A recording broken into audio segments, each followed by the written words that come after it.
Si demain tu as un compte à 1 million, générer ces 5%, ça va être la même paire de manches. Ça va être pareil. Alors que là, les retours, évidemment, ça va pas être la même. Tu rajoutes un zéro, tu fais du 50 000. Ils payent un service pour avoir un compte financé parce qu'ils se disent ah bah si j'ai 100 000 sous gestion, les problèmes sont finis. Ouais, les problèmes sont finis et je vais mieux les trader que si j'ai avec mon compte à 500 $. Mais pas du tout. Je gère 100 000 $. Donc tu as passé un challenge que tu as réussi pour gérer un capital de 100 000 €. Alexa, ferme ta gueule. Salut, c'est Elliot. Bienvenue dans cette nouvelle vidéo. Alors aujourd'hui, on va aller chercher Antonin. Antonin qui est un membre du Forex Pro Trader Programme. Il est en ce moment à Panama, donc il m'a envoyé un message et c'est avec grand plaisir donc que je vais aller chercher Antonin et qu'on va aller l'interviewer pour voir un petit peu son parcours sur les marchés financiers. Je l'ai déjà rencontré hier et son parcours, je pense, va être très intéressant à étudier parce que extrêmement différent de toutes les autres interviews que j'ai pu faire sur cette chaîne YouTube. Donc sur ce, Théo, on y va, on va chercher le Antonin.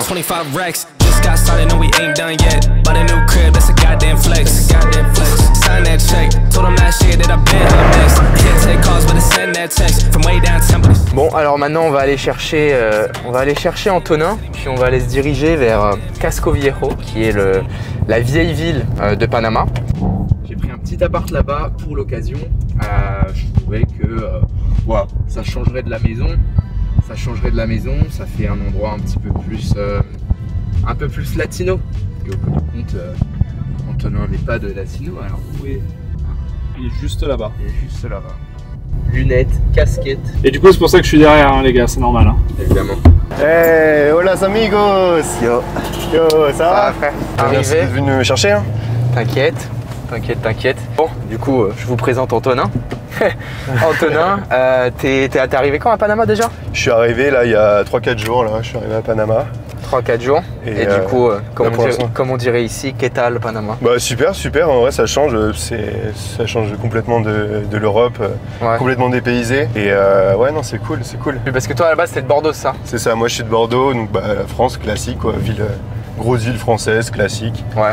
Et bon, ça se passe bien aussi, mais là ça n'a rien à voir. Ça permet de changer un peu d'air. Surtout là, ce que je disais juste avant, mais on est dans la vieille ville. Je sais pas si t'avais vu, donc peut-être t'avais vu que le côté building. Ouais, j'avais vu que le côté building, là du coup je découvre un peu la vieille ville. Ouais. Et c'est hyper sympa parce que du coup là c'est vraiment le côté... le Panama, tu tapes sur internet, tu trouves ça. Exactement, là ça fait vraiment Amérique latine, vraiment pour de classique ou Amérique latine. Alors que les buildings ça fait un peu Manhattan, ça fait un peu côté New York. Il y a beaucoup de personnes qui disent que Panama c'est le Dubaï de l'Amérique latine, avec les tours évidemment. Ou alors le mini Miami. Mais en fait, tu vois, Miami, c'est à 2 heures d'ici. C'est un peu le même genre de truc, même au niveau climat et tout, en vrai. Même au niveau de la langue, hein. Il n'y a que des latinos à Miami. Bah, c'est clair, ouais. Ok, du coup, vieille ville. Et justement, donc évidemment, je t'avais dit qu'on ferait une petite vidéo interview où tu vois on peut échanger, que ça soit sur le trading, la gestion, la psychologie, le machin, enfin bref on va voir où ça mène. Pour ce faire j'ai loué un petit appart justement dans la vieille ville. Ok, trop cool. Parce que c'est vrai qu'on parlait avec Théo, je suis toujours dans mon bureau, toutes les vidéos YouTube sont au bureau. Je me suis dit que ça allait changer un peu. Changer un peu d'air, changer un peu d'endroit. Ouais, c'est ça. Ouais. Donc comme ça, je crois que Théo il a déjà installé les caméras sur... le boss. en terrasse. Ça y est, je suis dans les backstage là des vidéos. Et Théo a tout installé en terrasse. Donc ouais, tu vois, comme ça, petite vue, petit truc, c'est sympa. Et on est juste à côté d'un endroit qui s'appelle Casa Casco. Ok. Donc au passage, si dans la vidéo on entend ça c'est Casa Casco, endroit où on peut aller boire un verre. Ouais, on va y aller après peut-être. une fois qu'on aura fini. Donc ouais, de toute façon c'est à côté là. Alors là du coup comme je te disais on est en plein Casco et le truc Casa Casco que je te parle c'est le rooftop qui est juste là-bas là. Okay. Le rooftop en truc blanc. Ok. Et en gros du coup l'appart est juste à côté. Ok.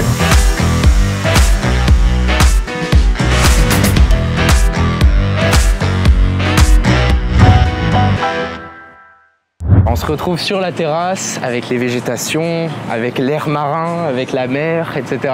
Et surtout avec Antonin. Antonin, bienvenue à Panama. Merci beaucoup. Donc je pense que premièrement, cette interview va être extrêmement intéressante dans le sens où, t'as vu, on a pas mal échangé depuis que tu m'as envoyé un message et qu'on s'est vu sur Panama. Et j'ai été très agréablement surpris, je tiens à le dire, j'ai été très agréablement surpris de par ton expérience sur les marchés et aussi finalement ta psychologie et ta gestion. Et je pense que les gens vont vite le comprendre à travers cette interview. Donc un conseil, il reste bien jusqu'à la fin de cette vidéo parce que je pense qu'il y aura des pépites pendant le chemin. Mais donc Antonin, sur ce, premièrement, les gens te découvrent. Du coup, je vais me présenter un peu. Qui es-tu, que fais-tu, etc. Du coup, comme j'ai dit là, dans la voiture avant d'arriver, moi je viens de Bordeaux, donc une ville classique en France. J'ai 24 ans. Du coup, donc, moi j'ai découvert le monde du trading via les MLM et on en reparlera, je pense un petit peu après, via un pote, les MLM machin. Et ouais, ça doit faire 4-5 ans, un truc comme ça. Et après, de fil en aiguille, j'ai creusé parce que ça me passionnait énormément. Et du coup, j'ai découvert toi, j'ai découvert ta formation, je suis rentré dans ta formation et voilà, de fil en aiguille, j'ai beaucoup appris, j'ai fait beaucoup d'erreurs évidemment, je pense qu'on va en reparler aussi après. Et du coup, là, ça fait 1 an à peu près environ que je suis financé via une propre firme qui s'appelle MyForexFunds. Du coup, je gère 100K, 100 000 $. Donc, tu as passé un challenge que tu as réussi pour gérer un capital de 100 000 €. Ça fait à peu près 1 an à peu près. Et voilà, pour une petite présentation. D'accord, très bien. Ok, et donc premièrement, c'est quoi qui t'a intéressé avec le trading? Parce que on en a pas mal parlé, mais c'est quelque chose qui est réellement devenu une passion pour toi. Ouais, c'est clair. Mais avant ça, est-ce que c'est quelque chose qui t'a passionné depuis tout petit, l'économie, la finance, ou est-ce que c'était plus les réseaux? Est-ce que c'est... c'était quoi le... Non, moi, j'y connaissais rien du tout en trading, finance, je connaissais rien, je savais même pas ce que c'était le Forex. Je connaissais que le mot CAC 40 que j'avais vu sur TF1 quand j'étais petit à la télé avec mes parents. Je ne savais même pas ce que c'était en fait. Et du coup, j'ai appris que c'était les 40 entreprises françaises, mais je ne savais même pas ce que c'était. Mais du coup, c'est juste grâce à un de mes meilleurs potes d'enfance qui, lui, a rejoint une compagnie d'MLM et je voyais qu'il faisait des trucs un petit peu à droite à gauche, je ne comprenais pas trop, mais ça avait l'air d'un peu m'intéresser. Et au final, je suis rentré dans le domaine grâce à lui. Et après, rapidement, c'est devenu vraiment une passion d'analyser des graphes, de tracer des supports, tracer des lignes sur un graphe, comprendre, voir des réactions. Enfin, bref, ça m'a vraiment passionné. Et du coup, aujourd'hui, tu dis que tu es financé avec MyFXFund, qui est donc une propre firme, donc une société qui va te prêter du capital. Ce challenge que tu as pu passer, tu sais quelles sont les modalités? Est-ce que tu t'en rappelles? Ouais, alors déjà, pour remettre dans le truc, c'est que les propres firmes, il y en a des dizaines, des centaines, elles ont toutes quasiment des règles différentes, des règles de drawdown, de max, de limite de temps différentes, de pourcentage à... Voilà, il y a tellement de règles différentes, donc il n'y en a jamais deux pareils. Et donc sur MyForexFunds, si je dis pas de bêtises, peut-être déjà ça a évolué, je crois qu'il y a eu une évolution récemment sur les propres firmes, mais c'était 1 mois, il fallait faire 10% ou 12%, quelque chose comme ça. Et après, si tu réussis ça, en respectant toutes les règles de drawdown management, drawdown journalier, voilà, tout ça. Et donc si tu réussis la première phase, tu as une deuxième phase de vérification pour vérifier que ce ne soit pas un mec qui fasse 2 trades et bref, tu vois, il fait un coup de chance. Voilà, coup de chance, etc. Et même aussi, tu as un nombre de jours à trader. Tu ne peux pas faire 2 trades, 2 jours et c'est fini. Il faut que tu aies un minimum de, 10 jours à trader dans le mois.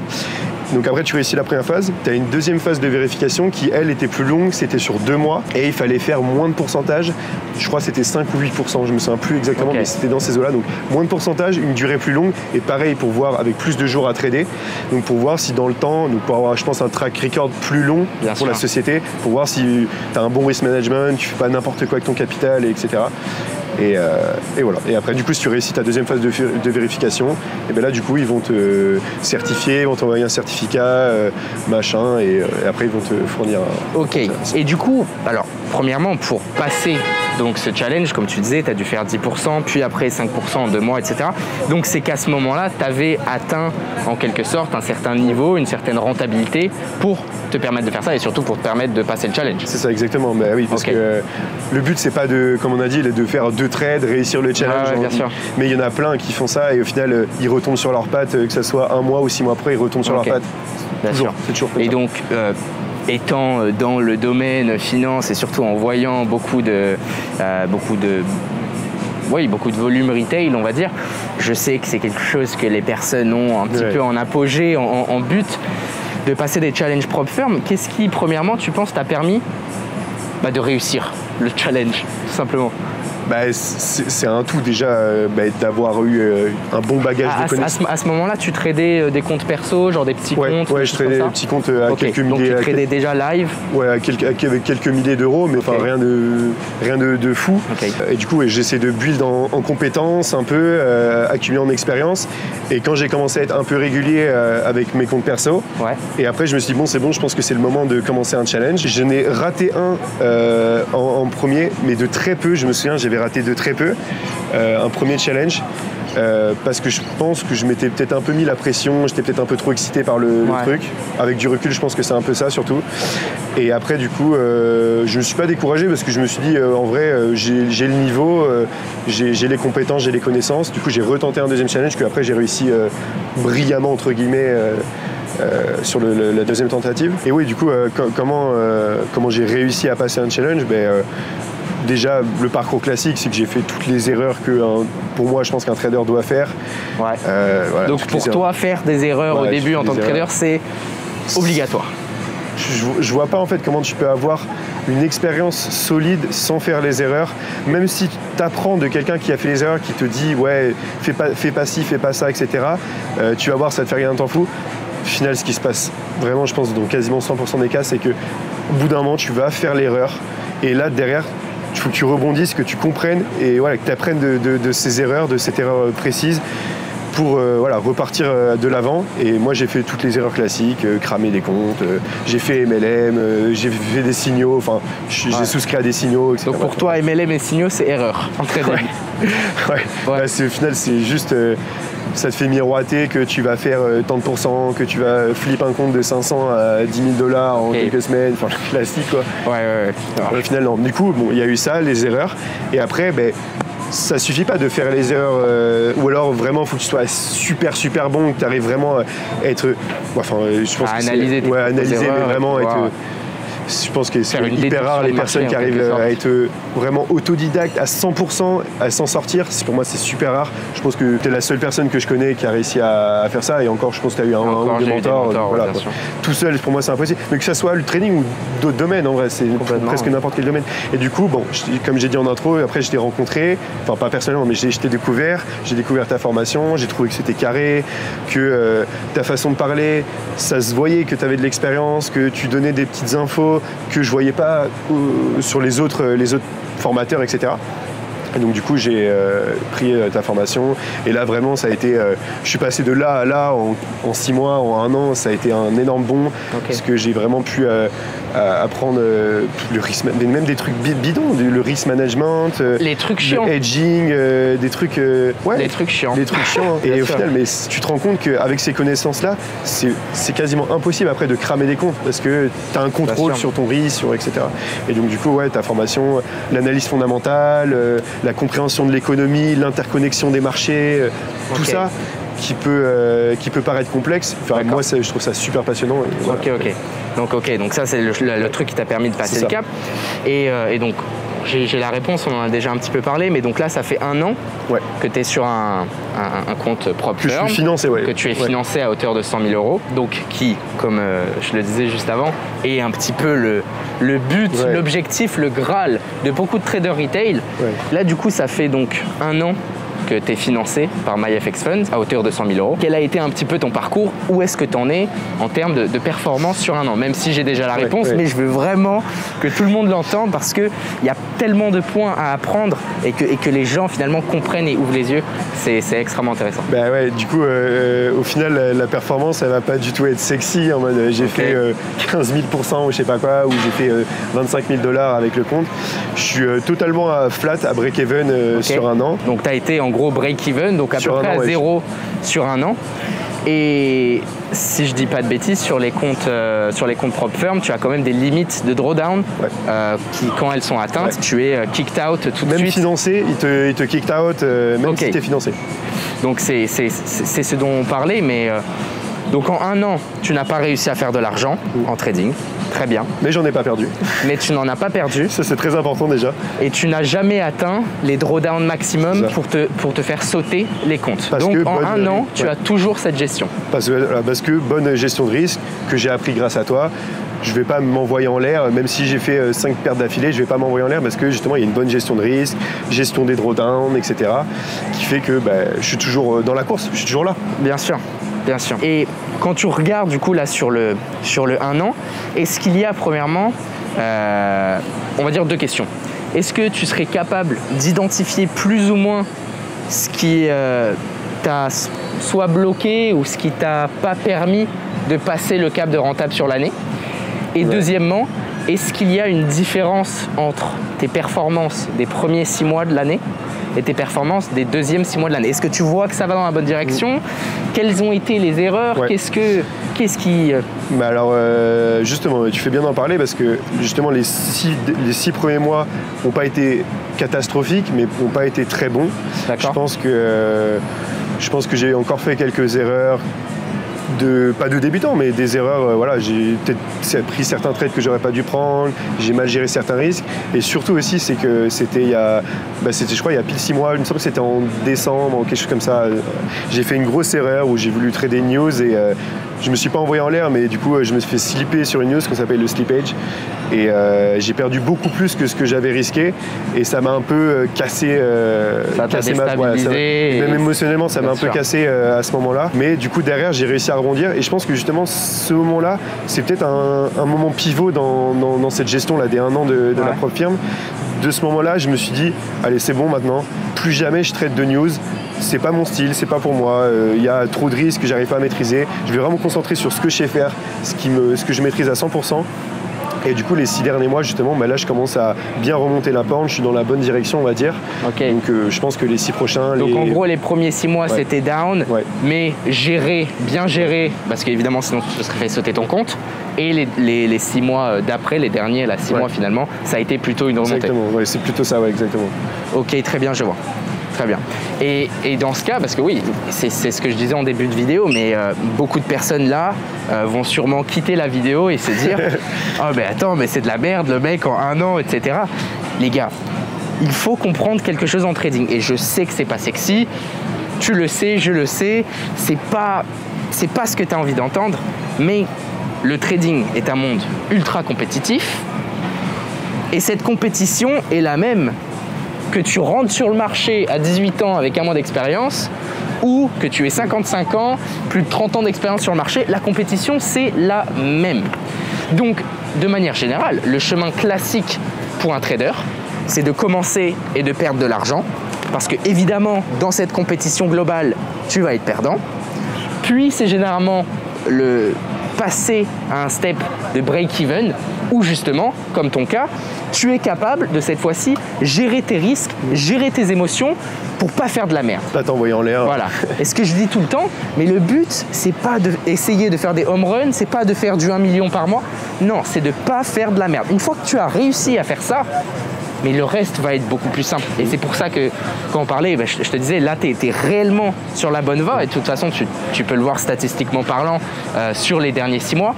Mais justement, ça fait 1 an que tu as 100 000 € en asset under management et tu n'as pas fait de la merde. Franchement, bravo. Réellement, bravo. Merci. Et là, tu sais très bien que c'est des mini tweaks qu'il y a à faire. Exactement. Des petits ajustements. C'est ça. Mais les ajustements, c'est même pas trouver d'autres opportunités meilleures. Non, rien que éviter certains trades, quelques pertes que tu fais d'habitude, éviter 4 trades à l'année, déjà, ça fait la diff.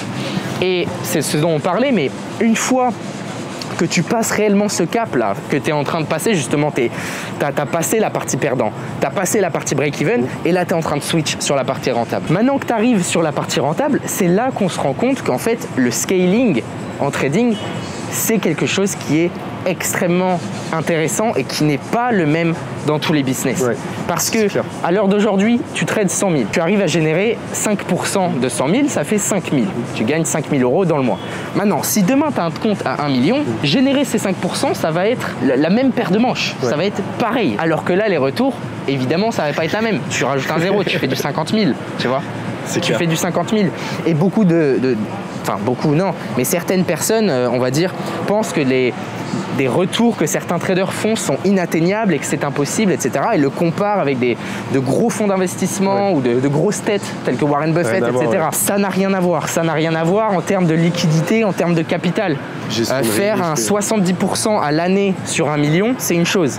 Faire 70% à l'année sur 10 milliards, frère. C'est pas les mêmes enjeux en fait. C'est pas les mêmes enjeux, c'est pas les mêmes véhicules, c'est pas la même liquidité, c'est pas les mêmes problèmes. Ouais.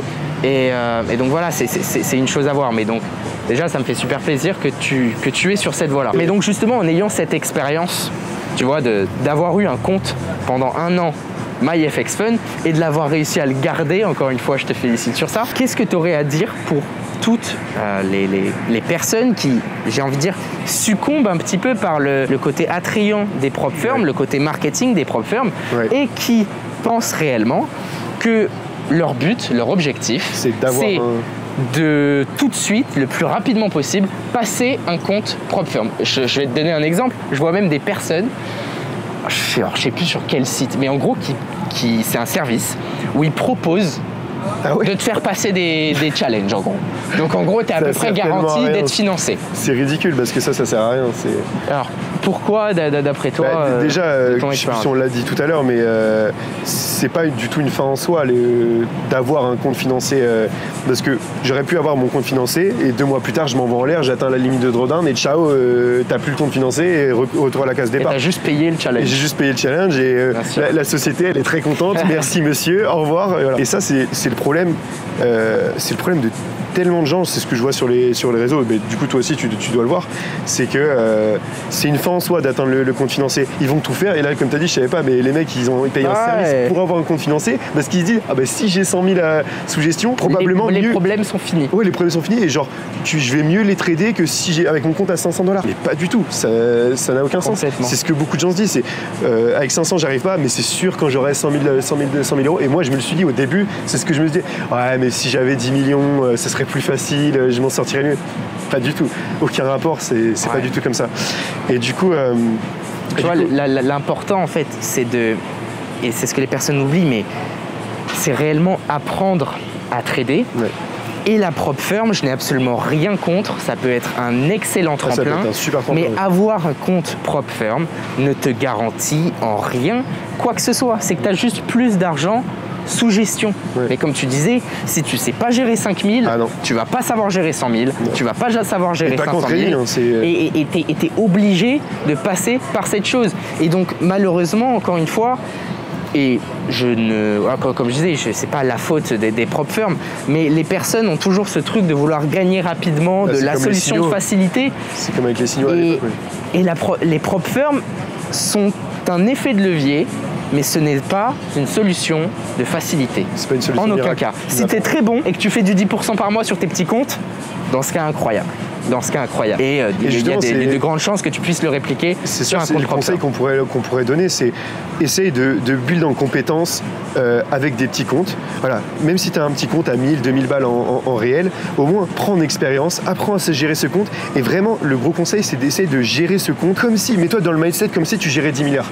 Et ça a été une grosse évolution pour moi. C'est vraiment me dire, même si j'avais 2 3 000 ou 5 000 balles, je me disais, je vais gérer ça professionnellement comme si j'étais un mec qui gère 100 000, 10 millions. Ouais. Et ça, c'est vraiment le mindset que je pense que les gens devraient avoir, c'est gérer leur petit compte comme s'ils avaient un gros compte pour monter en compétences, se créer un track record, être régulier et rentable sur 3 mois, 6 mois, 1 an, pour après, là, tu es prêt à passer un challenge prop firm. À ce moment-là, tu es prêt, mais pas avant. Okay. Et du coup, quand tu as eu ce premier financement donc de 100 000, avant ça, tu avais déjà eu des résultats, je suppose, pour pouvoir passer ce challenge, etc. Est-ce que le fait d'avoir 100 000 sous gestion a impacté ton trading ou ta façon de penser ou ta psychologie, tes émotions? Je pense que du coup, comme on a dit tout à l'heure, les 6 premiers mois étaient moins bons et là les 6 derniers mois sont meilleurs. Et je pense que quand tu es dans le truc, je pense que tu t'en rends pas compte, mais je pense que maintenant que j'ai un petit peu de recul sur la situation, je pense que gérer un gros compte, ce qui m'était jamais arrivé avant, je pense que peut-être ça m'a un petit peu voilà, j'étais peut-être un peu trop excité, ça m'a fait un peu trop jouer avec les émotions. Et comme tu sais, en trading, gérer sa psychologie, c'est vraiment très très important. Et je pense que au début, peut-être que j'étais pas très bon psychologiquement, j'ai pas su bien gérer le truc. Ouais. Mais maintenant, je pense que ça me fait vraiment ni chaud ni froid. Et je pense même que si là, demain, on me donne 1 million, 2 millions à gérer, je pense vraiment que ça me ferait ni chaud ni froid parce que je sais gérer des gros comptes. Pour moi, 100 000, c'était vraiment un truc de fou dans ma tête. Et maintenant, ça me fait ni chaud ni froid, tu vois. Non, et puis comme on disait, c'est incroyable que tu aies eu cette expérience d'avoir 100 000 sous gestion pendant un an. Alors certes, tu n'as rien gagné, mais on s'en fout. Et encore une fois, le trading, comme on disait, c'est une compétition. Oui, tu peux devenir rentable en un mois et puis faire un carnage. Oui, c'est possible. Oui, c'est possible, mais c'est peu probable statistiquement parlant. Et il faut dire la vérité. Il faut dire la vérité. Tu parlais d'ailleurs en début de la vidéo des sociétés MLM. Tu as aussi parlé des signaux. Ouais. Qu'est-ce que tu peux dire? Je te vois rigoler. Qu'est-ce que tu peux dire sur ça? Quelle serait la différence entre ce que tu fais, ce que je fais et ce qu'on voit majoritairement sur les réseaux? Les MLM, ouais, mais du coup, comme j'ai dit, moi j'ai découvert le trading via les MLM, du coup via un copain. Et surtout à l'époque, en 2017, 2018 et tout, 2019, c'était vraiment quelque chose à la mode, comme le dropshipping, c'était vraiment à la mode. Je vois. Les signaux, du coup, c'est un peu la même chose. Hein. On met dans le paquet MLM, signaux trading. Alors pour recontextualiser simplement, MLM, Multi-Level Marketing, société de type pyramidal qui font leur argent de manière générale par des abonnements et en recrutant en fait de nouvelles personnes. Plus tu recrutes, plus tu gagnes, le gars au-dessus de toi, nanani, nanana. Et de manière générale, faire une structure pyramidale en termes de société, c'est quelque chose d'illégal. Maintenant, si tu prends un produit, ça change un peu la donne. Trading est un produit très difficile à quantifier, à mesurer, etc. Donc, c'est un petit peu le truc parfait. Mais donc, qu'est-ce qui ne va pas pour toi dans les sociétés MLM? Est-ce que c'est pas des traders? Est-ce que c'est qu'ils te donnent des fausses informations? Est-ce que c'est l'enseignement? Qu'est-ce qui… En soi, déjà, comme tu as dit, c'est légal, mais c'est un peu borderline, on va pas se mentir. Et du coup, en soi, je pense que les gens qui sont dans la MLM, ils sont pas de mauvaise volonté au fond. C'est pas, ils essayent, je pense, il y en a plein qui essayent d'aider vraiment avec le peu de connaissances qu'ils ont. Mais justement, c'est ça le problème, c'est qu'ils ont peu de connaissanses. Et je l'ai vu la différence entre les gens que je côtoyais en MLM et après quand je t'ai côtoyé toi ou les autres membres de la formation, c'est un monde d'écart en fait. Les gens, tu te rends compte que les gars, ils connaissent rien à l'économie, à la finance, à l'interconnexion des marchés, voilà, toutes les règles de base de risk management, ils y connaissent rien du tout. Et ils se basent sur des… Ouais, du coup, c'est la vente de signaux. Ils vont te faire miroiter, ouais, ils gagnent 5000 pips en 2 semaines. Bref, on sait très bien que ça ne veut rien dire. Tu peux être négatif en pips, mais positif en pourcentage ou en facteur de R, comme tu parles souvent dans tes vidéos. Et qu'est-ce que tu en penses du coup? Parce qu'aujourd'hui, tu tapes trading sur Internet, c'est beaucoup du trader Snapchat. Alors après, on a aussi de tout littéralement sur YouTube, on a de tout sur Instagram. Qu'est-ce que tu penses un peu de l'image que les gens ont du trading et surtout aujourd'hui avec l'expérience que tu as, 1 an d'expérience à avoir géré des fonds, pas une expérience sexy d'ailleurs, on le partage de manière complètement transparente, mais une expérience réelle et une expérience que, comme on le disait, est très importante dans le développement de la carrière, très importante et défi que tu as su relever. Ouais, l'image des traders, elle est vraiment compliquée. Tu dis le mot trading, même quand j'en parle autour de moi, tu utilises maintenant le mot trading. Il y a tout de suite des connotations qui sont négatives, les gens ne comprennent pas trop, il y a beaucoup de misunderstanding, je ne sais plus comment on dit en français. Misunderstanding. Et voilà, c'est ça, ces problèmes trading. Mais c'est pareil aussi avec d'autres domaines, ils ont été tellement lavés avec les réseaux sociaux, les mecs ont pressé l'industrie. Voilà. D'accord. Et du coup, évidemment, on s'est capté, c'était par justement la formation.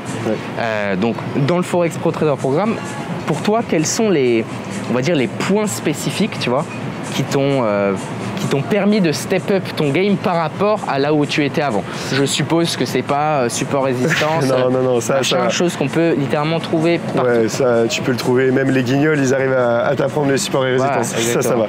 Mais au final ça c'est la base des bases et avec support et résistance tu vas rien faire du tout en trading. Mais ça a été des concepts, même des fois en fait ça a été même des petits détails, des petits trucs en plus, mais sinon je pense que les axes principaux, ça a été risk management dans sa globalité. Pas que savoir choisir sa taille de position, mais vraiment le savoir gérer ses risques de manière globale. Réellement, avec le hedging, voilà, gérer ses risques, pas faire 4 trades sur la même devise, parce que s'il y a un mec qui parle, il y a je sais pas, Christine Lagarde qui dit un truc, tu vas te faire gérer son exposition de risque par monnaie. Gérer son exposition. Tout cet aspect gestion risque en global. Après aussi, et ça a été vraiment un gros plus, c'est l'aspect analyse fondamentale, mais en global, compréhension de l'interconnexion des marchés, compréhension de l'économie, comment elle fonctionne, de la finance en général. Savoir qu'est-ce qui impacte tel ou tel actif. Et ça, du coup, c'est quelque chose que tu as pu implémenter dans ton trading en tant que filtre ou en tant que réel, on va dire, search for recherche d'opportunités, ou c'était plus... En soi, c'est un peu les deux, c'est à peu près la même chose, parce que j'utilise ça, comme tu dis dans la formation, c'est un peu un filtre négatif ou un filtre positif. Et pareil, cette analyse fondamentale peut donc t'aider à choisir des opportunités, à être mieux les sélectionner, te diriger vers tel ou tel actif en priorité cette semaine ou ce jour-ci particulièrement. Mais aussi, ça peut te permettre de mieux gérer tes risques. Parce que tu dis, si là il y a un événement risqué fondamentalement sur tel ou tel actif, tu dis, soit j'ai une opportunité mais je vais pas la prendre parce que trop risque, le jeu en vaut pas la chandelle, ou alors je vais le prendre mais je vais prendre un risque plus faible, ou alors je vais le prendre mais je vais gérer ma position différemment, je vais passer à break-even très rapidement parce que je vais enlever le risque de la table rapidement parce qu'il y a du risque. Voilà, ça a été vraiment l'implémentation d'un truc en global en fait. Ça a été une globalité. Et comme on disait, tes performances en trading à la fin de l'année, c'est une somme de tous tes trades gagnants et c'est une somme de tous tes trades perdants. Et si, ne serait-ce qu'en rajoutant un filtre négatif en utilisant l'analyse fondamentale, tu es capable d'éviter quelques de ces pertes. C'est statistique, c'est mathématique, c'est enlève quelques moins, ça devient plus au total. Ce qu'on est en train de dire, c'est ce qui a été, c'est sûr, ce qui m'a fait passer de trader perdant à trader break-even, et je pense qu'il va me faire passer de trader break-even à trader rentable sur le long terme. C'est vraiment ces petits trucs, ces choses qui font que tu sélectionnes mieux, t'enlèves ces trades de merde à la fin de l'année qui vont te faire devenir rentable. Ok, très bien. Et du coup, avec l'expérience que tu as, quel serait le conseil que tu aurais à n'importe qui regarde cette vidéo et qui réfléchit à peut-être se lancer dans le trading, qui voit aussi deux côtés, qui, si tu es en train de regarder cette vidéo à ce moment-là, pense « Ah ouais, ça n'a pas l'air si sexy que ça » et en même temps que le gars, il voit sur Instagram, sur Snapchat qu'en fait, il y a plein de jeunes qui apparemment gagnent tant d'argent en trading. Ça serait quoi ton conseil pour cette personne-là qui réfléchit, est-ce que je me lance, est-ce que je me lance pas, qu'est-ce qui est possible, qu'est-ce qui n'est pas possible? Alors déjà, ouais, mon cas, c'est vraiment, je pense, la réalité de 80-90% des gens qui se lancent dans le trading, c'est-à-dire qu'ils vont commencer, ils vont faire des erreurs, ils vont tomber dans des panneaux et après il faut réussir à se relever et voilà, construire des connaissances solides. Et je pense que le plus important, et comme j'ai dit tout à l'heure, c'est vraiment mon déclic, c'est quand je t'ai rencontré, quand je suis rentré dans ta formation, parce que là j'ai eu vraiment accès à des connaissances hyper solides qui m'ont permis de step up mon trading, de passer de là à là en quelques mois. Et je pense que c'est le plus important, c'est avoir un bon mentorat, quelqu'un qui va t'apprendre, qui va te transmettre son expérience, son savoir. Et après, apprendre de ses erreurs, bouffer du graphique. Il n'y a pas de secret, il faut bouffer du graphique, il faut apprendre de ses erreurs, s'auto-analyser, traquer ses performances, journaler ses trades, etc. Et on en a parlé, mais donc toi, tu as réellement développé une passion pour la finance. Est-ce que sans cette passion, tu aurais réussi à tenir un an sans gagner d'argent? Ou alors est-ce que tu aurais abandonné, tu te serais dit bon vas-y ça m'énerve? Je pense que c'est le cas de beaucoup de personnes là, qui, comme on disait tout à l'heure, directement ils essaient d'aller chercher un challenge parce qu'ils pensent que c'est une fin en soi, et au final, même s'ils ils arrivent à avoir un coup de chance et à avoir leur compte financé, au final derrière les gars ils vont se rendre compte que non, tu vois, c'est pas du tout une fin en soi, ils vont retomber sur leurs pattes et ils vont se dire, s'ils sont pas passionnés, ils vont passer à autre chose et ils vont se dire bon, c'est mon trading, je vais plutôt aller investir sur le Shiba Coin et ça plus simple. Ah ouais. Mais non, je pense qu'il faut aimer ça, il faut aimer bouffer du graphe. Et c'est pas fait pour tout le monde, mais c'est comme tous les domaines, c'est pas fait pour tout le monde. Complètement. Non, et puis là, je tiens à le dire pour les personnes qui regardent cette vidéo, si le seul et unique intérêt que vous avez à vous lancer dans le trading, c'est purement financier, ça va être extrêmement compliqué. Ça va être extrêmement compliqué parce que les réseaux ont beau dire ce qu'ils veulent. Le métier de trader, c'est un métier qui est compliqué mentalement, psychologiquement, à l'intérieur. Ouais.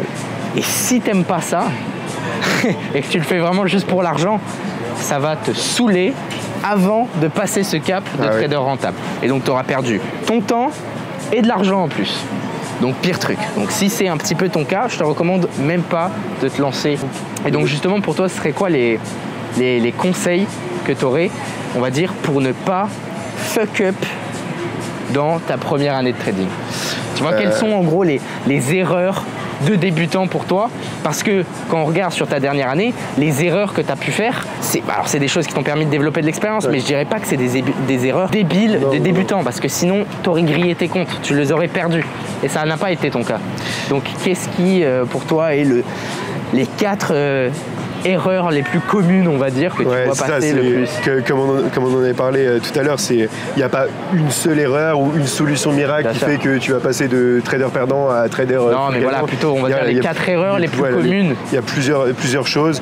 C'est déjà beaucoup d'ordre psychologique, parce que comme tu viens de le dire, ça va te travailler au fond de toi, le trading, les périodes de doute, les périodes où tu vas enchaîner des phases de drawdown, etc. Ça va vraiment te prendre. Quand le marché est fermé le week-end, tu vas faire que y penser tout le week-end, tu vas dire putain, j'ai loupé cette opportunité, ou il faut absolument que je prenne cette opportunité pour me refaire, et tu vas faire que y penser, ça va te rendre fou. Donc déjà c'est savoir se gérer psychologiquement, savoir quand lever le pied, donc adapter son trading à son lifestyle, et pas justement que ce soit l'inverse, que ce soit le trading qui bouffe ta vie, qui bouffe ton lifestyle, etc.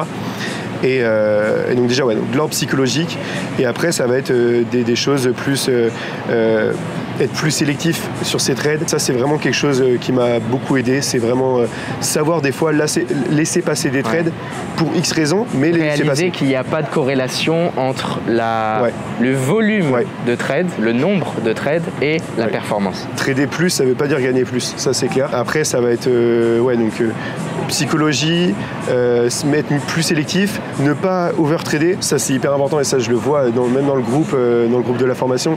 Il y a des gars, le marché il ouvre à 23h, à 23h30 ils ont déjà 2 positions. Les gars, calmez-vous, tranquille, arrêtez de... Ça, je pense que ça revient un petit peu le fait d'être plus sélectif et d'être réalisé que des opportunités. Mais du coup, si on regarde bien sur un tick chart, il y en a des milliards par jour, quoi. Donc à partir de là... Du coup, il y a pas overtrader, mais ça comprend aussi le revenge trading. Pas quand tu te prends une perte, vouloir directement te refaire un trade pour te refaire justement. Ça je l'ai fait, je pense que tout le monde le fait. C'est vraiment pas du tout une bonne idée de vouloir se refaire derrière, parce que déjà t'es pas dans la bonne psychologie quand tu te prends une perte, t'es dans la revanche, et ça c'est pas bon. Et voilà, je pense que bonne connaissance, psychologie, être plus sélectif sur ses trades. Trader plus ne veut pas dire gagner plus. Je pense que déjà, c'est les bons conseils que je pourrais donner. Je suis complètement d'accord avec toi, et que les personnes c'est d'ailleurs Paul Tudor Jones, parce que Paul Tudor Jones qui a dit que si les investisseurs et les traders se concentraient bien plus sur le fait de ne pas perdre, au lieu du fait d'essayer de gagner, le nombre d'investisseurs et de traders rentables serait 4 fois plus grand, parce que les gens n'ont pas la bonne priorité. Le trading, je le vois réellement comme de l'escrime. Je sais pas du tout si tu as un peu d'expérience en escrime, mais en escrime, qu'est-ce que c'est? Alors j'ai jamais fait d'escrime, mais je sais pas d'où je sors mes connaissances d'escrime, mais bref. T'es à une certaine distance, à laquelle ton adversaire ne peut pas te toucher. Et c'est vraiment, tu rentres dans sa garde, si tu veux, toucher, ressortir. Tu vois, c'est pas du contact, du bordel. Non, c'est tu touches, tu rentres, et t'es le plus loin possible. Et le but de quelqu'un qui fait de l'escrime, c'est ne pas se faire toucher. Tu vois. Et puis après, en deuxième temps, potentiellement toucher l'adversaire. Mais le numéro 1, c'est pas mourir, quoi. Et en trading, les gens... C'est exactement, c'est pareil. Et les gens en trading n'ont pas cette vision, mais c'est plutôt comment je peux massacrer tout le monde. Le mec, il arrive avec son épée comme ça, 0 expérience, mais il va se faire allumer, c'est évident. Il va se faire allumer et il va mourir. Et le problème en trading, c'est que quand tu meurs et tu perds ton compte, putain, il faut remonter, quoi. Il n'y a pas contrôle F, quoi. Il n'y a pas contrôle F, tu peux pas remonter. Donc non, je pense super intéressant. Et cette interview, elle change aussi un petit peu des autres interviews que j'ai pu faire avec d'autres personnes. Chacun a sa propre expérience, chacun a son propre chemin. Et je tiens aussi à dire qu'un début fort, rapide, ne veut pas dire une carrière longue, paisible et forte aussi. Vraiment pas du tout. Et comme on l'a énormément dit, au bout du compte, le trading et n'importe quel métier, si c'est fait sérieusement, faut les bases solides. C'est fait avec des bases solides et c'est pas une course. C'est un marathon, c'est quelque chose qui prend des années. Et je souhaite réellement que dans 20 ans, tu te dises, je suis trader. Et ça fait 20 ans que tu es trader, parce que ça fait 20 ans, t'as pas fait de la merde, tu vois. Contrairement à oui, je suis trader, ça fait 3 mois, j'ai fait ci, j'ai fait ça, et dans un an le mec il fait un truc qui a absolument rien à voir parce qu'il a trop eu cet appât du gain et finalement j'ai envie de dire, il a pas eu les bonnes connaissances, il a pas eu le bon mentorat, quoi. C'est clair, c'est clair. Donc ouais. En tout cas, Antonin, je pense vraiment intéressant cette vidéo. Ça a amené plein de vérités. Je pense qu'il y a plein de personnes qui vont pouvoir s'identifier aussi un petit peu à ton parcours, voir ce qui est normal, voir ce qui ne l'est pas. Sur ce, je pense, vu qu'on est dans la vieille ville, qu'il y a le fameux Casa Casco qui tourne, un peu maintenant. on va pouvoir aller boire un verre, aller dîner. Antonin, merci encore. Sur ce, on se voit dans la prochaine vidéo. C'était Elliot et Antonin. Si tu as quoi que ce soit comme question, n'oublie pas de la mettre dans les commentaires. Je fais une vidéo sur YouTube tous les dimanches. Ciao, ciao.